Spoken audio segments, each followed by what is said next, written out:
When it comes to the best full-size cars ever made by General Motors, it's pretty hard to top mid-60s Pontiacs. Whether you got a Catalina or a Catalina Ventura or an Executive or a Bonneville, they were just all sublime vehicles. They drove so nicely. They were beautifully styled, wonderful interiors, beautiful engines and transmissions. If you had to ask me what my favorite General Motors vehicles were of all time, at least in the full-size domain, I would definitely answer 65, 6, and 7 Pontiacs. And here's a beautiful 1967 Pontiac Bonneville Coupe for us to take a look at. Now, this particular Bonneville is finished in a color called Burgundy Poly. It's a metallic color, and it's absolutely stunning on these big full-size Pontiacs. 1967 had all new styling associated with it, and it really was a very different theme from the 1965 and 6 Pontiacs that preceded it. This is in part because the 1967 Pontiac's front end was actually not conceived in the Pontiac Division studio. It was conceived in General Motors Advanced Studios, and a gentleman that we've had on the program before, Dick Rusin, played a key role in the design of this 1967 Pontiac, and here, in fact, is a piece of Dick's original artwork that he did sketching this front end. And obviously, the sketch is pretty close to what ended up in production. Now, by 1967, the era of the so-called big fastback coupes was fast coming to a close. This was a trend that really started in the mid-60s and petered out by the late 1960s, and at least in my view, it's very unfortunate because these enormous fastback coupes, I think, are especially beautiful. 1967 was the penultimate year for the fastback coupe on these Pontiacs. In 1968, the coupe would have similar styling, but then in 1969, the roof was redone, and it had a more formal roof line. In the 1970 version, which would be the last year of this 1965 to 1970 body style, was a formal roof line as well. Of course, that 1970 Pontiac, if you've been watching this channel for some time, has a front end that I at least believe only a mother could love. And people, I think, hated that I said that, but it's absolutely true, at least in my mind, although the 1970 Pontiacs are still good cars. One of the prettiest views of the 67 Pontiac Coupe is this rear three-quarter view, and this displays what designers would call Coke bottle styling. Now, what is meant by that? Well, it honestly differs depending on the designer that you talk to, but I think that everyone would agree that this 1967 Bonneville exemplifies Coke bottle styling, and that's because it has two main features. One is that as the body side moves rearward, it bulges out around the rear wheel, and you can see that in this particular photo. The other is that so-called kick-up in the body side that you see around the rear window, which on the Bonneville is accentuated by the lower skeg line. So you get this body side surface that is bulging outward and making the car wider at the rear, and also basically having that same surface become taller at the same time in the rear, kind of like a Coke bottle laying on its side. And it's an absolutely beautiful styling theme on this vehicle. You'll also note that in the rear, the fastback roofline that I was talking about, but interestingly, Pontiac for 67 went with this three taillight theme, which they had had for a number of years. I'm not quite sure if they got that inspiration from Chevrolet or someone else. I would guess that they wouldn't want to copy Chevrolet, given that they were more upmarket. But Pontiac went to that theme really after the 1964 model year, when their full-size vehicles had these crescent moon-style vertical rears that emulated, to some degree, Cadillac. At the front of the vehicle, you have these double-stacked headlamps and a loop bumper that goes around just the bottom headlight there. These double-stacked headlamps Pontiac would introduce for the 1963 model year on another car that I believe is one of the best-looking that they ever executed, and that would be the 1963 Grand Prix. And they would keep these double-stacked headlamps for only a little while longer, and by a little while longer, I mean the end of the 1967 model year. The 68 full-size Pontiacs would revert back to the horizontally oriented dual headlights. So this front-end theme also, I think, is just a super cool, futuristic-looking front end. You can tell that it looks very similar to Dick's sketch. I will say that one of my favorite 1967 Pontiac front ends, at least on the four-door cars, is on the Grand Parisienne, which basically enabled you in Canada to get the Grand Prix front end, which I think is absolutely stellar for the 1967 model year.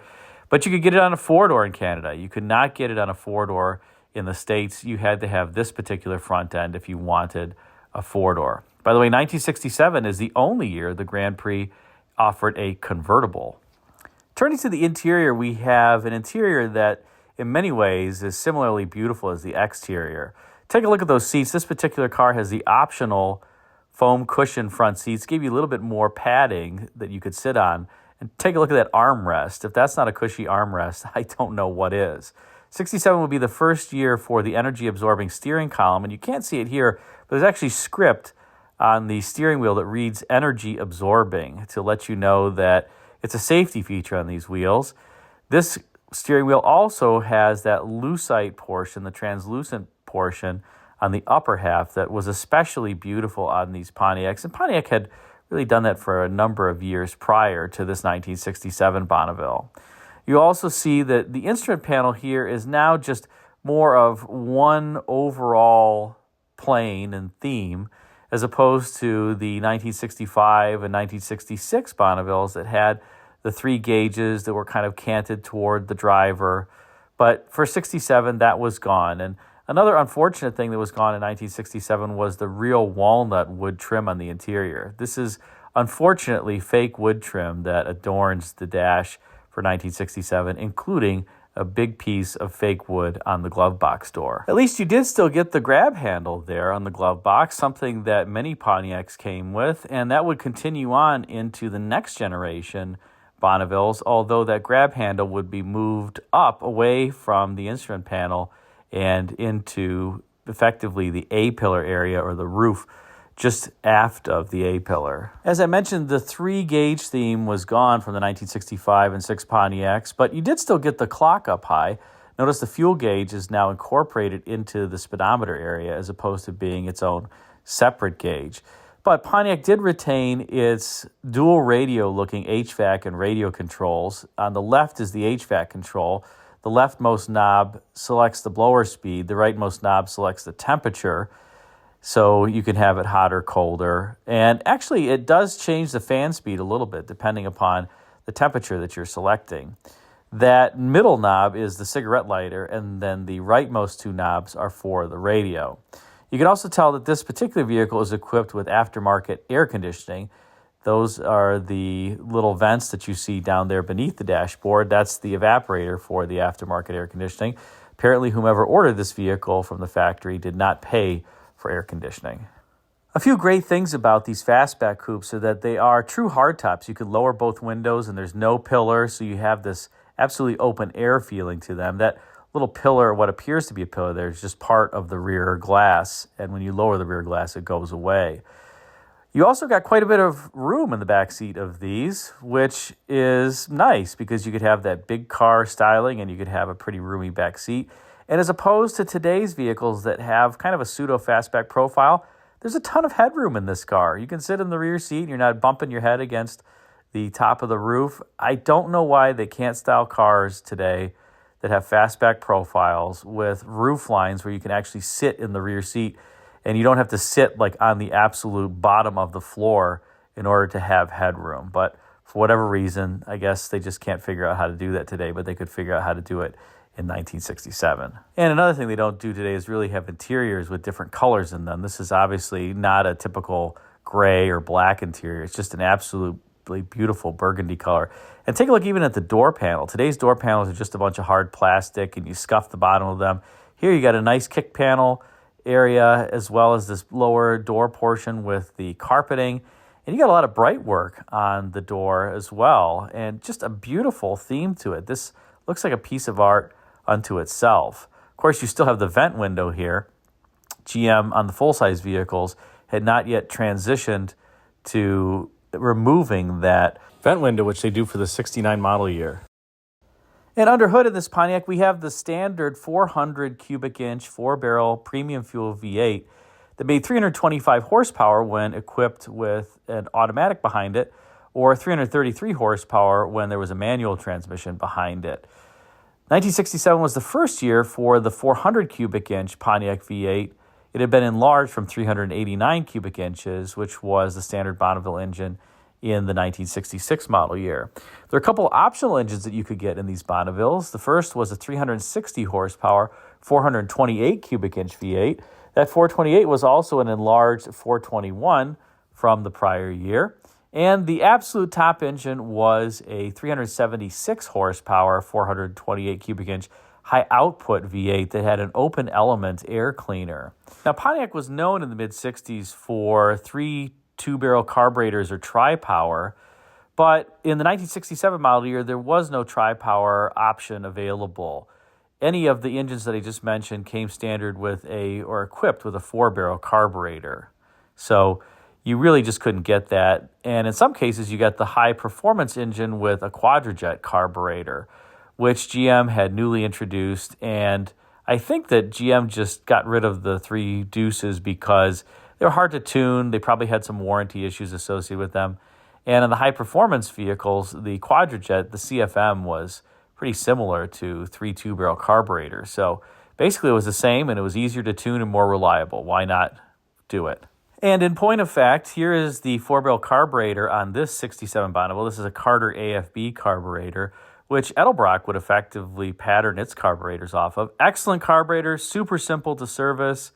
I really don't have any complaints about these. They're just wonderful, easy to tune, reliable carburetors, and easy to work on. So if you got one of these on your mid-60s Pontiac, you're in luck. You've got a carburetor that's very reliable and is going to last you a long time. One way you can tell that this is the standard V8 engine is that the valve covers are painted that Pontiac silvery, bluey, greeny color.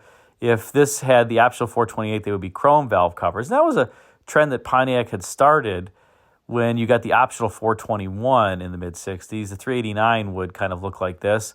The 421 would have the chrome valve covers, chrome air cleaner, etc., or at least the chrome air cleaner lid in some cases.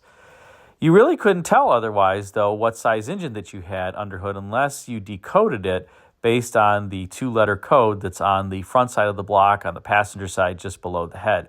All Pontiac V8s that are 326 to 455 cubic inches are the same external size, despite their internal differences.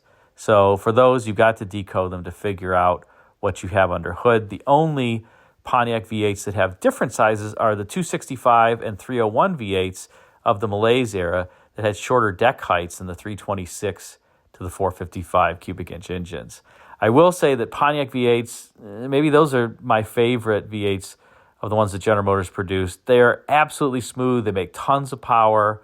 They're very reliable. The only issues that I've had with Pontiac V8s are timing chains and the timing gear, which is phenolic, and that was typically used by other GM divisions and other companies, including Ford and even Chrysler, on some of their engines. It seems like it was just a trend. They thought that the phenolic gear would be quieter and it was just as durable and probably cheaper, but in the end, it didn't hold up. But once you put in an all-metal timing set, the engines run forever. Some of the mid-70s, I would say, Pontiac's late 70s engines did have some soft cams, but other than that, really no issues with these. They weren't big high RPM engines. They tended to have valve float above 5,200-ish RPM, but you didn't need to rev the engine that high. They had great power down low and mid-range and are just stellar engines.